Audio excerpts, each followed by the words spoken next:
بسم اللہ الرحمن الرحیم۔ ہیپاٹائٹس ایک مہلک مرض ہے جو دنیا کے تمام ممالک میں تیزی سے پھیل رہا ہے۔ WHO کی رپورٹ کے مطابق دنیا میں کروڑوں لوگ اس مرض میں مبتلا ہیں۔ پاکستان میں ہیپاٹائٹس کے مریضوں کی تعداد 1 کروڑ سے زیادہ ہے اور روزانہ اس میں اضافہ ہو رہا ہے۔ اس کی کئی اقسام ہیں۔ A وائرل، جسے ہم پیلا جرقان کہتے ہیں، ان میں سے B اور C وائرل زیادہ خطرناک ہیں، جسے ہم کالا جرقان کہتے ہیں۔ ہیپاٹائٹس کالا جرقان ہونے کی بڑی وجہ کسی مریض کے خون کا صحت مند انسان کے خون سے ملاپ ہے۔ یہ وائرس خون کی شریانوں سے گزرتا ہوا جگر میں جا کر اپنا گھر بنا لیتا ہے۔ وہاں کا نظام، جو سیل سائیکل کہلاتا ہے، اس کو نقصان پہنچانا شروع کر دیتا ہے اور تیزی سے یہ وائرس اپنی مقدار بڑھانا شروع کر دیتا ہے۔ اس وائرس کے 10 حصے ہوتے ہیں: سٹرکچر اور نان سٹرکچر۔ ان میں سے ایک کور، جسے ہم اس کا منہ کہہ سکتے ہیں، انویلپ E1 اور انویلپ E2 ہوتا ہے، اور آخر میں نان سٹرکچر جس میں NS5 ہوتا ہے۔ الحمدللہ دوائے مدینہ جو ہیپران اور ہیپٹوبکی اور نینوا کی صورت میں آئی ہوئی ہے، یہ اس حصے کو پورا نہیں ہونے دیتی اور اس کے سٹرکچر یعنی E1 اور E2 اور مزید نان سٹرکچر یعنی NS4 کو ختم کر دیتی ہے۔ ہیپران اور ہیپٹوبکی اس کے ٹکڑے ٹکڑے کر دیتی ہے اور بالآخر یہ مرض ختم کر دیتی ہے۔ دوائے مدینہ سائنسی طور پر ثابت ہے کہ یہ ٹاکسک نہیں ہے۔ مزید یہ دوا سیف، ایفیکٹو اور اکنامیکل بھی ہے۔ اگر اس وائرس کا علاج نہ کرایا جائے تو یہ وائرس جسم کے اندر جا کر اپنی بے شمار کاپیز بناتا ہے اور آہستہ آہستہ یہ جگر کو مجروح کر دیتا ہے۔ 1 ٹریلین کاپی یہ روزانہ وائرس بناتا ہے، اور ہمارا امیون سسٹم نہ ہو تو نہ جانے یہ وائرس کتنی بڑی تباہی اور بربادی کرے۔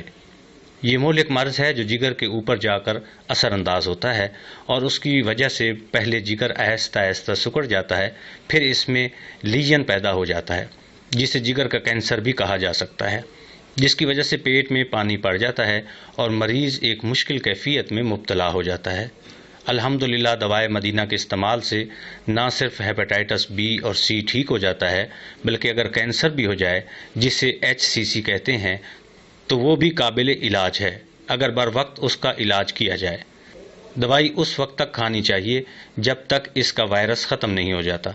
مریض کا وائرل لوڈ چیک کرنے کے لیے کوانٹیٹیو PCR کروایا جاتا ہے تاکہ پتہ چل سکے کہ مریض کتنا ٹھیک ہے یا اس میں مرض کتنا ہے۔ یہ مہنگا ٹیسٹ یا علاج کرانے کی صورت میں ادارہ خود کرواتا ہے، مریض پر اس کا کوئی معاشی بوجھ نہیں ڈالا جاتا۔ مریض جس کا وائرل لوڈ 9,50,000 ہے، بالترتیب کم ہو کر نان ڈیٹیکٹڈ آ گیا۔ ایک نان ڈیٹیکٹڈ رپورٹ کافی نہیں ہے، کم از کم 2 نیگیٹو رپورٹ ہونا ضروری ہیں۔ وہ مریض جن کی عمر کم ہے، جن کو کنونشنل میڈیسن نہیں دی جا سکتی، ان کے لیے بھی ہیپران، ہیپٹوبکی اور نینوا بالکل سیف اور ایفیکٹو ہے۔ جیسے مریض H ہے، اس کا وائرل لوڈ 3,70,000 سے زیادہ ہے۔ 2 ماہ میں اس کا بھی وائرل لوڈ نان ڈیٹیکٹڈ آ گیا ہے اور یہ بچہ تندرست ہو گیا ہے۔ بچے جلدی ٹھیک ہو جاتے ہیں۔ اسی طرح جو 60 سال سے زیادہ عمر کے بزرگ جن کو انٹرفرون نہیں دی جا سکتی، ان کے لیے بھی یہ مفید ہے۔ تیسری رپورٹ جس میں مریض B جس کو پہلے انٹرفرون کے ٹیکے لگ چکے ہیں اور بعد میں وائرس دوبارہ نمودار ہو گیا، ان لوگوں کے لیے بھی یہ فائدہ مند ہے۔ جیسے مریض B جس کا وائرل لوڈ 1,50,000 تھا، ہیپران اور ہیپٹوبکی کے استعمال سے صرف 2 مہینوں میں ٹھیک ہو گیا ہے۔ دوائے مدینہ ہیپران اور ہیپٹوبکی کی صورت میں مدینہ سے آئی ہوئی ایک رحمت ہے۔ خاک شفا کا ذکر تاریخ میں، احادیث میں، شاعری میں ہر جگہ موجود ہے۔ ہمیں اس کے استعمال میں لانا چاہیے تاکہ ہیپاٹائٹس C سے نجات مل سکے۔ احادیث میں درج ہے کہ اس کے استعمال سے پہلے دعا، سورہ القدر اور درود پاک پڑھا جائے۔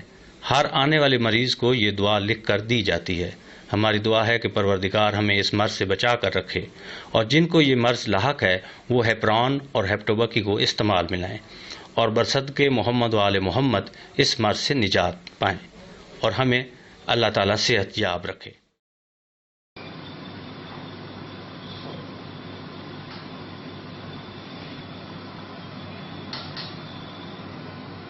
So here we go, we are going to add the That is in heparin and all this one.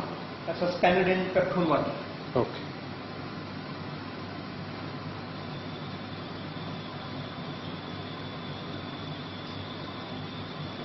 One drop each, It's 10 microliter. 10 microliters. It's 10 microliter. Now we add 20 microliter in the next one. Okay. So after incubating this plate for 2 hours, we will infect or after 2 hours we will infect this plate with virus.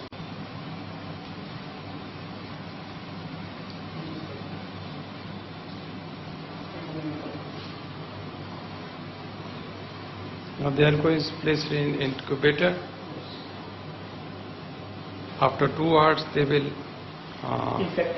infect with the C virus, and then we'll see the result on this electronic microscope.